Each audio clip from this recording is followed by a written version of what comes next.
Pertama, soalan pandangan saya berhubung dengan ustaz yang menyatakan rawi yang siqah juga mungkin berbohong, dan macam mana kita nak tahu hadis tu sahih, dan mungkin hadis yang kita kata sahih dia adalah palsu.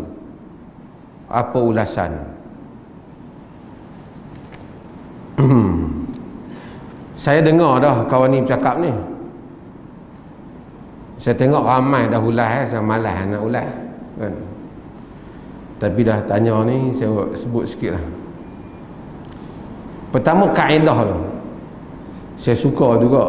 Dulu saya dengar ceramah Tok Guru ni Aziz kan.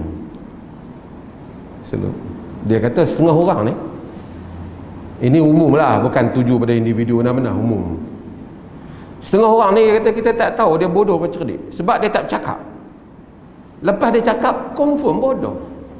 Dia kata lah. Jadi kadang-kadang kita semua kena hati-hati benda macam tu lah. Hadis ni bidang. Kalau kita bukan bidang hadis, kita akan jadi masalah kalau kita cakap. Dan ucapan yang kata kemungkinan hadis yang sahih tu pun palsu, rawi tu yang kata siqah tu dia pun nipu, ini sebiji macam Kasim Ahmad dan anti hadis punya geng. Itulah argument mereka. Duka cita apabila golongan yang cakap ni, mereka cakap hal ni dalam masa yang sama dia pun ni percaya pula tentang mimpi wali lah, mimpi macam-macam ni sebagai hujah. Matang hadis mana tahu kata sahih. Orang siqah, rawi siqah tu mungkin dia bohong. Pertama, dia kata al-hukmu ala syai' far'un an tasawwurihi. Far'un min tasawwurihi. Hukum di atas satu benda itulah cabang daripada gambaran yang ada dalam kepala kita. Pertama, mungkin dia tak tahu siqah tu apa makna. Trusted narrators, transmitters, rawi yang siqah. Siqah tu bukan maksud cakap benar saja, bukan itu maksud dia. Itu kita kena mengaji dalam bidang siqah. Sebab kita siqah, sebab tu dalam Arab guna hatta parlimen tu, kita kata apa undi percaya tak percaya tu Arab panggil ana ahjibus siqah, aku tak bagi undi percaya. Tu siqah lah. Tapi siqah kita kata rawi hada siqah, siqatus siqah. Syarat untuk riwayat tu hendaklah diriwayatkan oleh rawi yang siqah. Rawi yang siqah itu yang pertama kita kena tahu, rawi siqah itu hanya salah satu syarat daripada syarat sebuah hadis sahih, bukan kesemua syarat. Syarat yang banyak lagi yang lain. Sebab itu kalau kita tengok, sekali sebelum saya nak bagi tahu apa makna siqah, kalau kita tengok, kita baca hadis ini rijaluhu siqat, dia tulis rawi-rawinya siqat, siqah. Tidak semestinya bermaksud hadis itu sahih. Kerana rawi yang siqah itu, rawi-rawi yang siqah itu baru satu syarat daripada syarat-syarat hadis sahih, ataupun dua syarat daripada syarat-syarat hadis sahih. Kena hadis syarat lain lagi. Mattasala sanaduhu binaqlin adlin dhabitin an mislihi ila muntaha min ghairi syadhin wala illah. Apa yang bersambung sanadnya daripada awal hingga akhir. Mattasala sanadu dengan nukilan adil dhabit daripada awal sehingga akhir, tanpa syaz, tanpa illah. Itu syarat nak sahih. Jadi dia tak faham maksud sahih itu apa. Kemudian bila sakta siqah, bukan siqah tu maksud cakap benar saja. Siqah kena ada dua perkara penilaian dalam siqah, iaitu apa? Yang pertama penilaiannya dia panggil al-adalah, keadilan diri rawi. Bukan pendosa besar, bukan melazimi dosa kecil, bukan pembohong, bukan semua pasik-pasik ni tak ada. Tapi tak cukup lagi, syarat tu tak cukup. Syarat itu tidak mencukupi. Dia kena ada satu syarat lagi. Apa dia? Dia panggil al-dhabt, dhabit, dapat memelihara hadis tu daripada silap.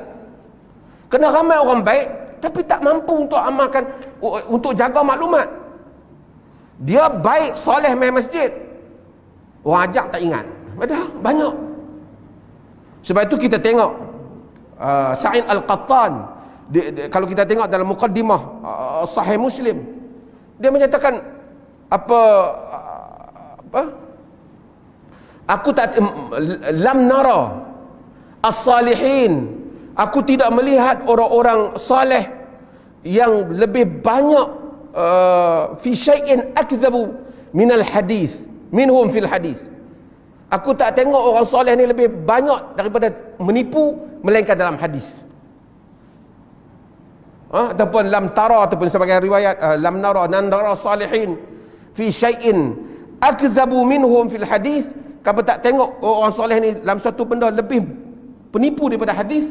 Bukan maksud orang soleh menipu hadis. Orang soleh ni dia tak cakap bab lain, dia baik, tapi dia cakap bab hadis, tapi dia tak ingat sebahagian tu, maka silap. Sebab itu soleh saja, kuat semayang, hati lebam dai pun tidak, bukan mesti dia perawi hadis yang siqah. Jadi dia duk percaya orang soleh, orang siqah menipu juga. Dia salah faham tu.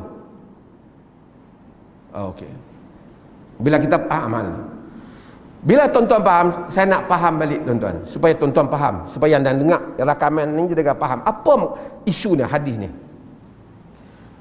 Tuan-tuan, kita semua ni tak jumpa Nabi SAW. Kita tak jumpa. Tapi kita wajib tak taat kepada Nabi? Wajib tak? Wajib. Kita wajib dah ikut ajaran Nabi? Wajib. Kita wajib dah tahu apa yang Nabi mau daripada kita? Wajib. Habis kita tak tengok Nabi, macam mana kita nak ikut ajaran Nabi? Apakah yang menghubungkan kita dengan Nabi?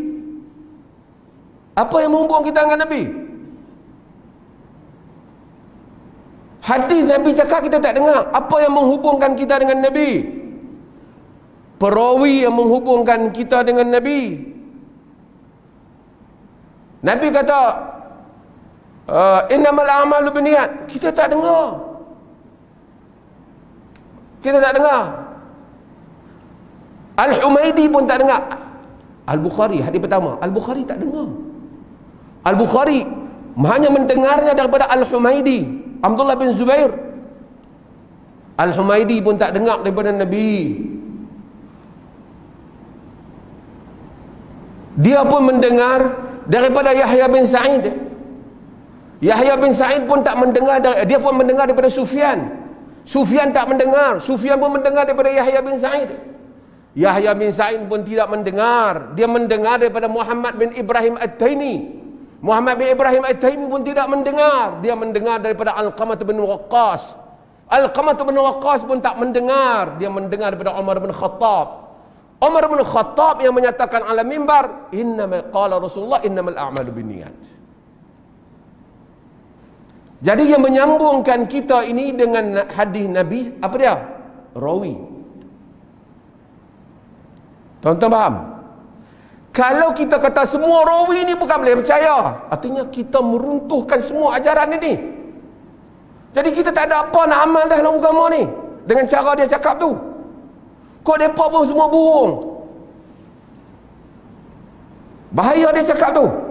Sama dengan anti hadis cakap tu. Artinya mereka bohong. Tak apa, selagi saya pergi pada zanniyat, qat'iyat, itu satu bab. Tapi nak cerita penyambung kita. Sebab itu Abu Zur'ah, seperti yang dia, para ulama hadis, Abu Zur'ah, dia menghukum kufur golongan Rafidah. Kerana golongan Rafidah, dia kata nak memecahkan kita dengan Nabi dengan mentahmah semua para sahabat. Bila sahabat semua ditahmah, maka tak adalah penyambung kita dengan Nabi. Jadi nak semayang, semayang buat apa? Kita kan dengan Nabi, mungkin rawi tu bohong kan, Nabi kan bersemayang macam tu. Itu maksud dia. Nak puasa Ramadan, bila Quran ada, tapi rawi tu mungkin bohong kan. Rawi siqah tak boleh bohong.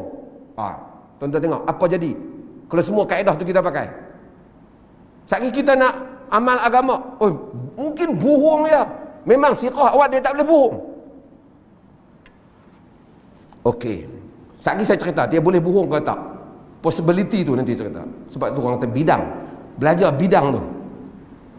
Bila kita tahu rangkaian rawi, satu hadis tu dia tak main pada biasanya bukan satu rawi saja. Dia akan main banyak jalur dia. Sehingga satu hadis tu sampai kepada rawi yang akhir dan rawi yang berbagai-bagai. Bila kita tahu hal ini, kita kena tahu bahawasanya para perawi yang riwayatkan hadis ni ada yang berdusta, ada yang benar. Para ulama telah kategorikan yang ni siqah, ulama hadis, yang ni tidak benar, yang ni benar. Pasal apa dia buat kategori ni? Siapa dia suruh pandai-pandai yang buat kategori ni? Allah yang suruh. Allah kata ya ayyuhallazina amanu in ja'akum fasiqun binaba'in fatabayyanu. Wahai orang yang beriman, jika datang kepada kamu orang fasik bawa berita, kamu kena cek. Maksud kalau dia pendusta, kamu cek. Kamu jangan ambil berita dia. Kalau dia tak dusta, dia soleh, dia benar, kita terima berita dia. Dengan syarat-syarat beritalah. Dia kena ingat, dia kena apa syarat-syarat. Banyaklah syarat hadis sahih. Di samping sambung sanad apa semua yang semua kita belajar. Syarat-syarat hadis tu bukan syarat siqah percaya tak percaya aja. Hadis tu pula akan dibandingkan dari satu rawi ke satu rawi yang lain. Sebab itu kalau rawi ni dia riwayat, satu riwayat dengan rawi lain riwayat dalam bab perkara yang sama, tiba-tiba riwayat dia dibeza sikit daripada yang lain. Kalau dia menyanggahi mukhalafatus siqah man huwa awsaq, rawi yang siqah menyanggahi orang yang lebih dipercayai, hadis dia syaz. Walaupun dia siqah, ulama dah bahagi dah hadis tu tak pakai. Atau mukhalafatus siqah, jama'atun min siqah, orang siqah menyanggahi sekumpulan orang yang siqah. Dia seorang siqah, riwayat dia tak sama dengan 3 orang siqah lain yang main dalam hadis yang sama. Rejected.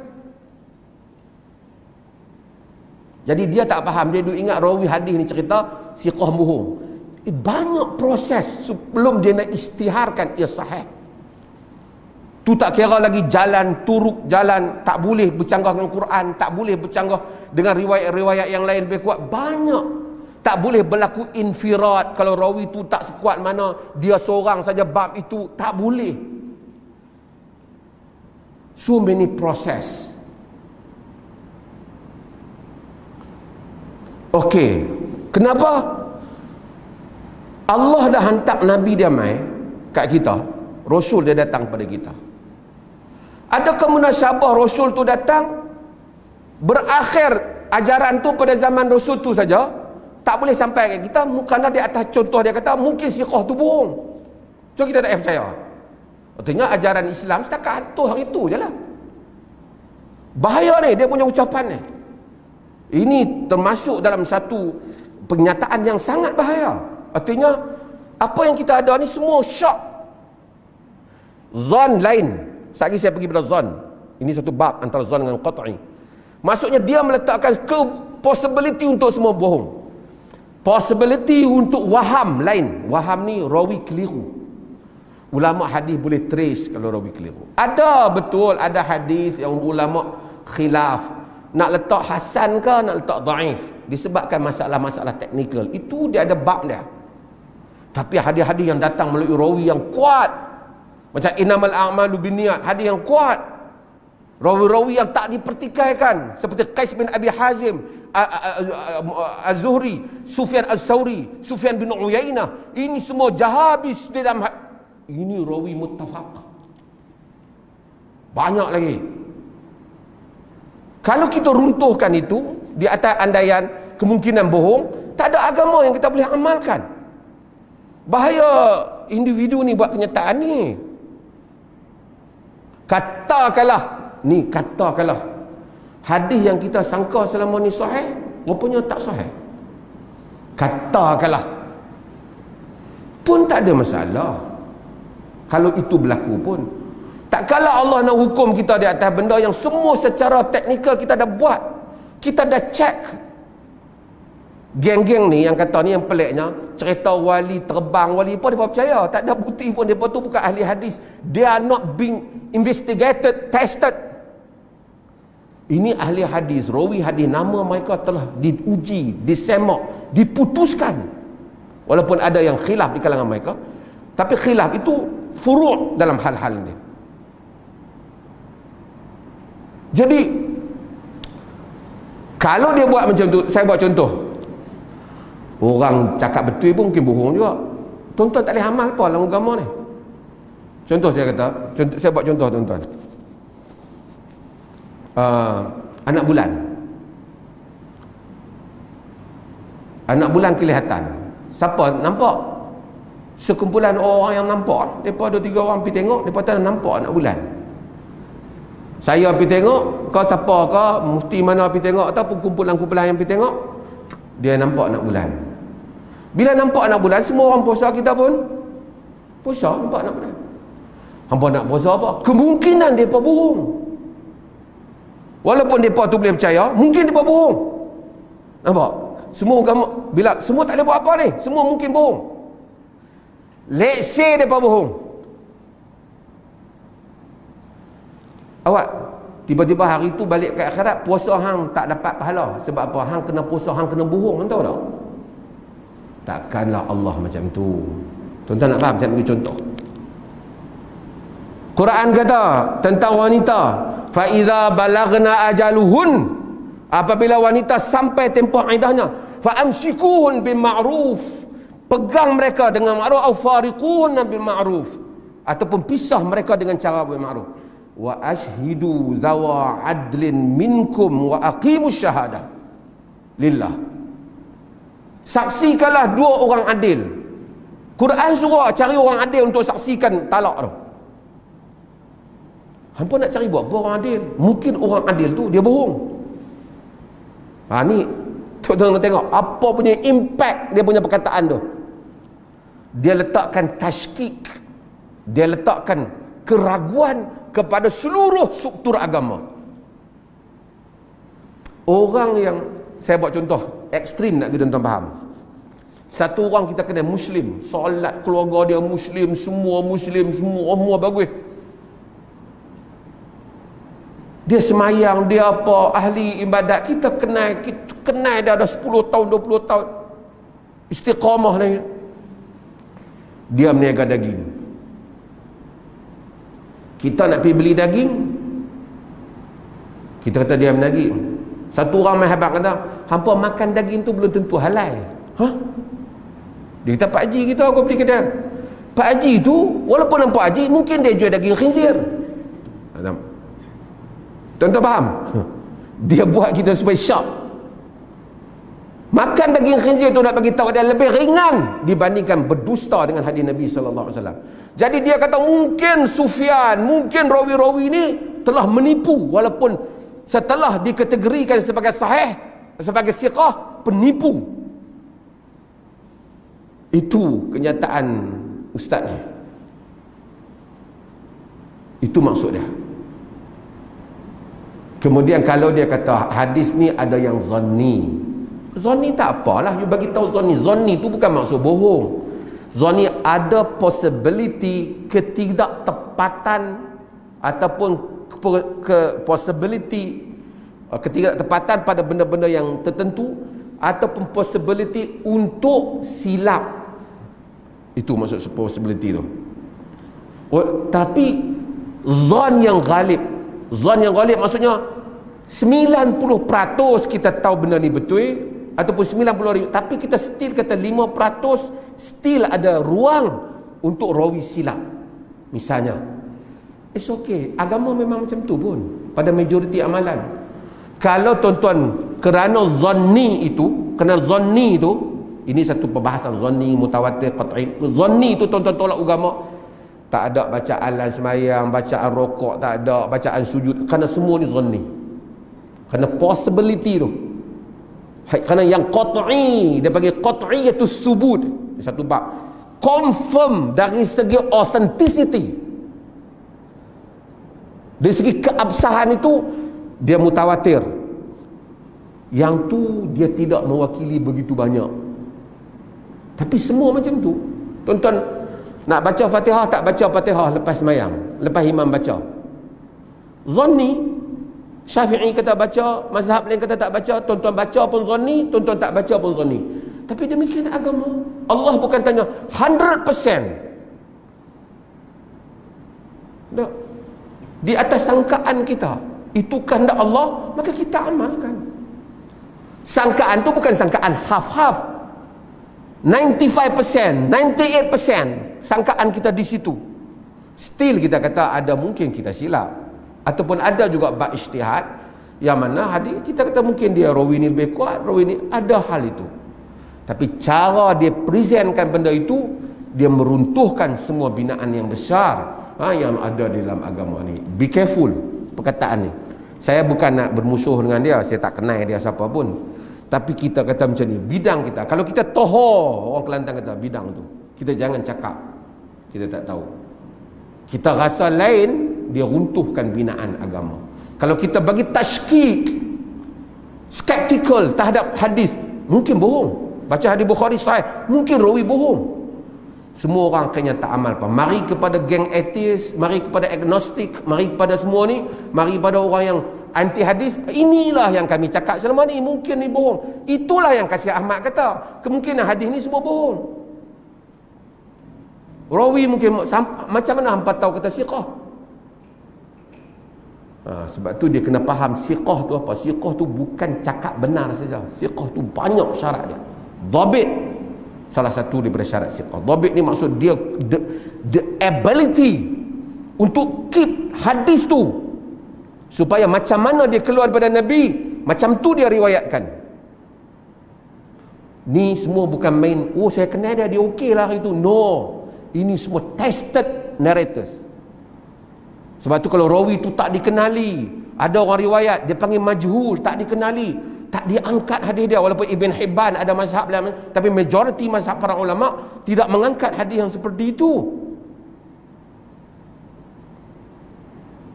So saya nasihatkan dia, be careful hal hadis benda-benda yang seperti ini. Ini satu bab, ini ilmu hadis bahar, lautan ilmu,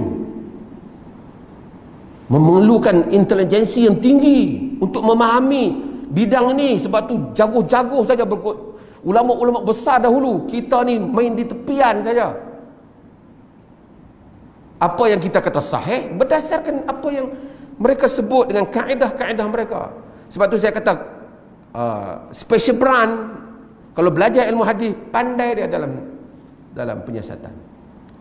Ilmu menyiasat perkataan orang, the amazing discipline of knowledge, huge, begitu luas.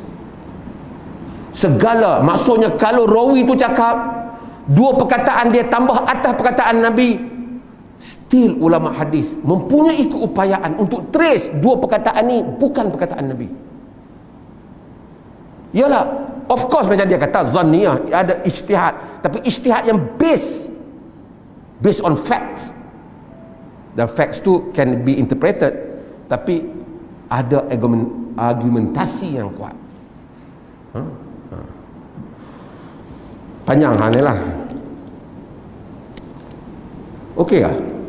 Tuan-tuan faham saya cerita? Kau saya aja faham, tuan-tuan tak faham? Syok seorang.